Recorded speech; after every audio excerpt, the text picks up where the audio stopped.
Hey guys, welcome back to Lau.tv. I'm Pang. I'm not. He's Lucas, and welcome to a special discussion for the Lau.tv Weekly News Roundup. So this week, the Malaysian government announced that it will be looking into increasing the national broadband internet speeds to up to 50 megabits per second by the year 2020. Honestly, by 2020, that's 7 years, 6 years away. If we can only manage a speed of 50 megabits per second, I think we should just quit doing internet definitely, like you just move out. Because that is pretty poor. Look at Time. Time already has a 50 meg speed on their speed boosting, right? They actually offer 50 megabits per second packages, although it's only in selected areas in the Klang Valley. That being said, last year's Hack in the Box conference in Malaysia, Time actually supplied internet download speeds of up to 500 megabits per second. And if you look on their site now, they are saying a 1 gigabit per second speed, trial. I guess they're all trying out like even faster speed. But it's worth noting that it's probably part of the HSBB initiative, which that means they want to make it nationwide. There's some some places in Malaysia which don't even have high-speed broadband, don't even have Unifi. They're stuck with TMs, slower, like 4 meg tops, right? 1 meg, 512 1 meg, sometimes. 512, yeah. So I guess it's good, but by 2020, come on. It's a commendable effort, I think. But I think the time frame that they're looking at, 6 years, 7 years maybe, is just a bit probably under ambitious. You know what it is? It's Malaysian time. We just want to lip up and just chill, and just slowly do it, right? To put in perspective, like we've been having LTE speeds now, and theoretical speeds are like maybe 150 Mbps. So that's already like triple of what we may have in 6 years' time. Yeah, definitely. And it's crazy. Can you imagine the wireless technology in 6 years' time? And we'll be slowly chugging along at 50 megabits per second. It gets to a stage where our phones will be faster than our home connections, which is it can't be. Honestly, it's good, but like places like Singapore, Korea, Japan, they all have 50 to 100 meg. They're all debuting their like gigabit connections. It's slow. I think it's pretty slow. Okay. Well, the last thing to consider, of course, is cost. Unified 20 meg per second packages are already charging, we're being charged 249 ringgit a month. I wonder how much would it be in 6 years' time when we have 50 meg per second? Well, 6 years' time, the value of currency might not be there. So it might be $1,000, but we'll all be. Then again, I think at the end of the day, we'll probably find out. But let's just hope it will be a lot more than 50 megs per second in 6 years' time. Right. So moving on, the Malaysian Communications and Multimedia Commission, MCMC, has sent out a warning letter to every local telcos in the country. Naughty. As it turns out, the reason why we're having pretty slow, inconsistent 3G speeds around the country is because these telcos have been found to be implementing cost-effective measures in their 3G infrastructure. So disappointed in you guys. I need this. I hate my coverage now. I really do. Let's be honest. Our coverage is quite crap now, lah. It's not just the coverage. This is like we're looking here at the fact that these companies, these telcos, are using lower band frequencies to increase their range, but the result is that you get slower internet speeds. Yeah, I mean, what's the point in I don't have LTE, so I guess you can guess what telco I'm with, lah. I don't have LTE, and my 3G speeds are abysmal. It's like it shows H+, but I can't even load like Instagram videos properly. I will time out on like web pages, and it's H+. Yeah. It's not like it, and my WhatsApp messages won't get delivered. I have to like keep exiting WhatsApp, so it was pretty bad. I'm glad MCMC have taken measures. This is, I think, the third one this year already when it is clamping down on like our local telcos, which is a very good move. In this case, they are looking at a 2-week period for all local telcos to start giving them their plans on how to improve their 3G speeds. And that's a very good thing. I really hope everyone improves, especially our telco, the one that we are using. Yes. Please buck up, because you know what? I hope the next fine is even bigger. What did they say how big the fine was? They're not mentioning anything. They're just saying something like imposing heavy penalties. $1 billion or something. Wow. Yeah, definitely. You deserve it. Yeah.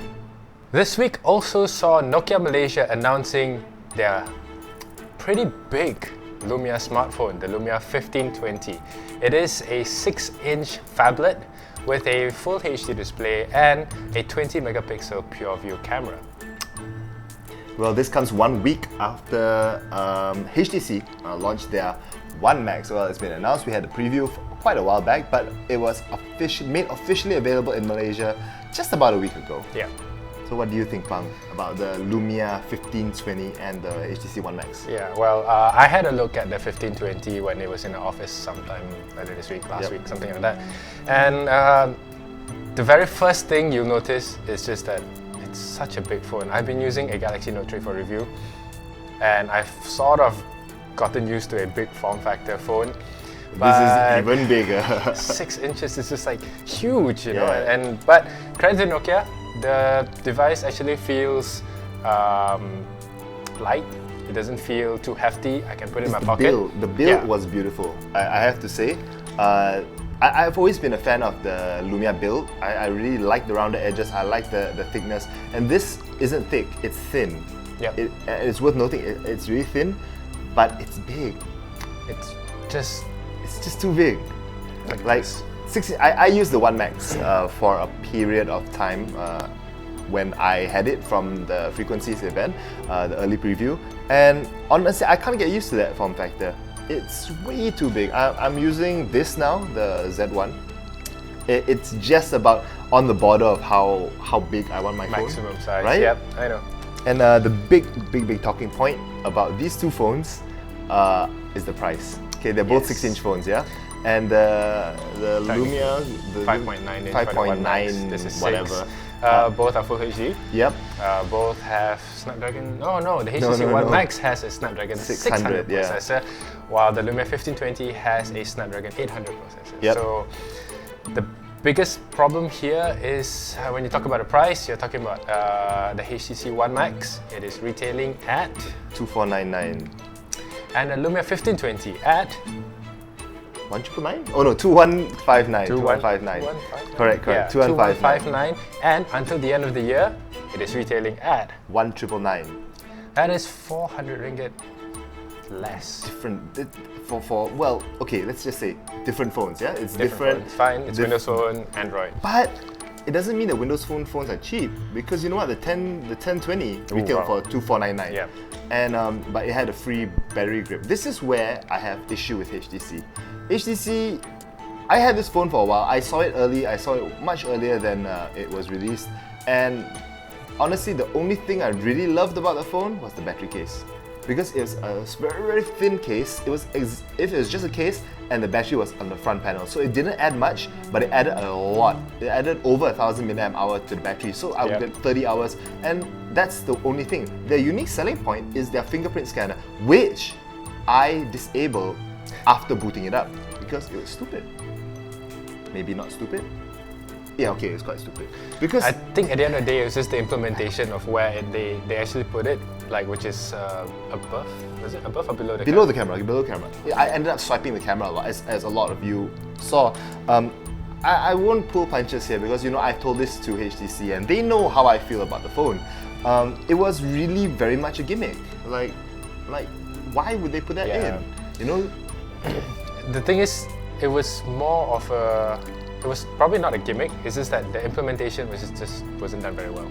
Yep. And probably the killer blow for it was simply because they charged just too high for it, 2,500 ringgit for a phone that just, you know, it's just a bigger version of the HTC version One. with a fingerprint scanner. And sorry, I didn't get to my biggest gripe. They did not bundle in the case. The case is set to retail for 300 bucks. Wow. Really? That pushes, it is. It will push the price to a crazy about 2,800. Close to 3,000. That's like iPhone 5S territory. 5S 64 gig territory, and it's only 16 gig. They're not bringing the 32. Why? Because it'd be too expensive. Definitely. And I'm all for the phone if it was cheaper. Like if it was priced at 1,999. If it was priced at 2,159, I give it a better chance. But honestly, HTC has just totally it's a swing and a miss for me. I don't mind the phone. I like my Sense 5. I like a lot of things about HTC. And I don't get me wrong, I'm not writing them out of the race at all. Yeah. I just hope that next year, what they told us during the Frequencies event, I have high hopes for them. But the last like hurrah for this year, it just fell flat. And I really do like the Lumia. It is quite sad though, you know. It is sad, yeah. But what do you think of the Lumia? The Lumia 1520, well, with most big phones, it's usually generally just for the display. Yep. But what Nokia did right, I think with the 1520 is they added a pure view camera sensor, a 20 megapixel one, not the 41. Yep. But it has almost the same set of tricks, pretty much everything. Set of tricks as the Lumia 1020. Yeah, it's sick, right? Yeah. I mean, you used it. I think, okay, like, I love live tiles. That's my favorite part of the Windows Phone ecosystem. Like I don't like a lot of things about the Windows Phone ecosystem, but the camera, Nokia Pro camera, and live tiles. Pro camera. Ooh, it's like the greatest thing to happen to like that ecosystem. Yep. But I think like the smallest tile size is really too small. Way too small. It's just because it's a big phone. Yeah, exactly. And this is the first phablet from Nokia, first Windows Phone 8 phablet. Of course, that's obvious. Yeah. But do you think there is a place in Windows Phone for phablet size? Well, considering that it doesn't add much in terms of the user interface, it just gives you more space to put your live tiles and all that. But I think what Nokia did right this time was simply the price. They've priced it so competitively. That's why this phone will sell. Yes, That's bundle prices, and if you look at the pre-order, you get a set of headphones, color compatible, power bank, 32 gig micro SD card, and even a stylus. Dude, that's like $900 of value, absolutely free. No, it's value. It's and really it's good only value. $1,999. So this is such a good value for money phone, even if it is really big. So if you can actually, if you don't mind the size, don't get the HTC One Max. If you don't mind the size, I think the Lumia 1520 is actually a pretty good buy if you're looking for a Windows phone. Yep. I had high hopes for the One Max. I was a bit disappointed. I was a bit dismissive about the 1520, but I'm pleasantly surprised. I mean, you saw it as well last week. Yeah, I saw it briefly. I had a play with it. But yeah, I think there is hope for if this device is and the pricing is any indication of how Nokia is gonna move forward. Well, I guess not. Like how Microsoft's Windows Phone are gonna move forward. Then there is high hopes. And you wrote an article about how Windows Phone is like out now. Yeah, I mean, like you have like a lot of apps now that people previously, are not interested in. Waze now it's Waze. Now we have Instagram. And it's probably a good thing. We'll see what happens when the 1320 comes along. Next year. We'll see how that happens. Is that the lower? Lower version? Yeah, no. 1520 at that price, perfect. Yeah, perfect. Unless the lowest spec version is like 1,004, then I'm like, oh. I think it's probably like even less. Even less. I think it's like 1,000 ringgit. 1,000 ringgit. Our source says yes, about 1,000 ringgit. Yeah. But that's probably coming in. I think January, February next year, something like that. It's pretty late. Look, let's just say this: 2014 is going to be a very exciting year for tech. Because you know what, I have high hopes for all the minnows of the industry. BlackBerry, I still have high hopes for them. You know what, I haven't given up on them. I haven't Yola, right? Yola, yes. Well, they've announced a new phone this week. Yola. Hopefully, we're getting it later this year. You ordered it, right? I hope to get it by the end of the year.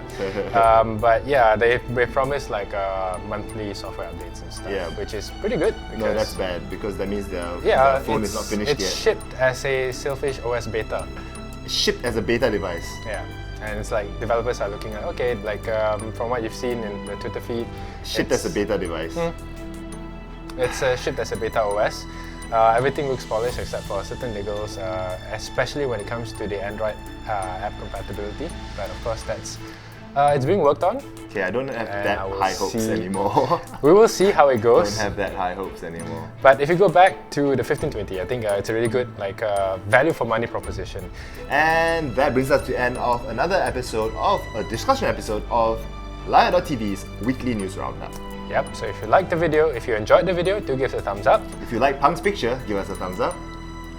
Or leave a comment in the comment section below. Yep, so ultimately, please do subscribe to Allow.tv so we can keep bringing you shows like this. Let us know what you want us to talk about. You know, we're always very open to discussions based on what you want to hear. So until next time, thanks for watching. I am not Pang. I am Pang. Thanks, guys.